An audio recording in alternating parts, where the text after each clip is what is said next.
Now, after you have known the enemies of deliverance, you should know how to receive deliverance. Number one, sought and look for it. You can't sit in your house and say, man of God must come and pray for me. Go for it. Anywhere you see it, embrace it. Anywhere you hear about it, go for it. Deliverance is precious. Deliverance is expensive. Freedom is not cheap. A freedom fighter, his freedom is attacked. Pastors are freedom fighters. They want every member of their church to be free.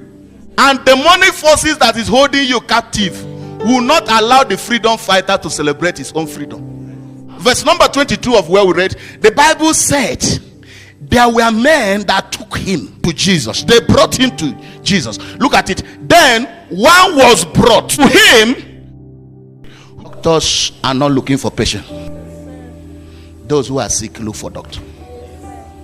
Now, there is what I call spiritual deliverance. There is physical deliverance. Spiritual controls physical. If you are not delivered there, you will not be delivered here. When we are talking about deliverance, you will know there are people that never consider deliverance. They never knew that it is this deliverance that triggers physical deliverance. Was he not physically blind? And mute, according to the Bible. But nobody knew that once he delivers spiritually, there will be a physical reaction that will bring a positive result. But they were busy giving him medication. That is physical solution they were applying. They never knew that what holds physical is spiritual. People must always consider spiritual before physical. Are you getting what I'm saying? Such as in our lives. You could see a child that steals. People are calling him a thief.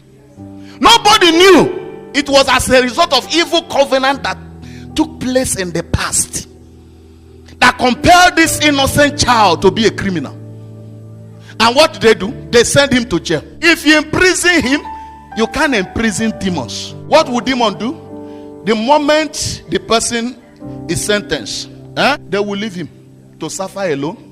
And then we go to the next person. Now, if people never consider deliverance, do you know what happens? They will become victim of this. There are people that had never worked for 5 years after graduation. They never worked for 5 years. They graduate. Simply because demon was holding their certificate. Physically, they are submitting their CVs from one place to another, looking for assistance or employment. Nobody could.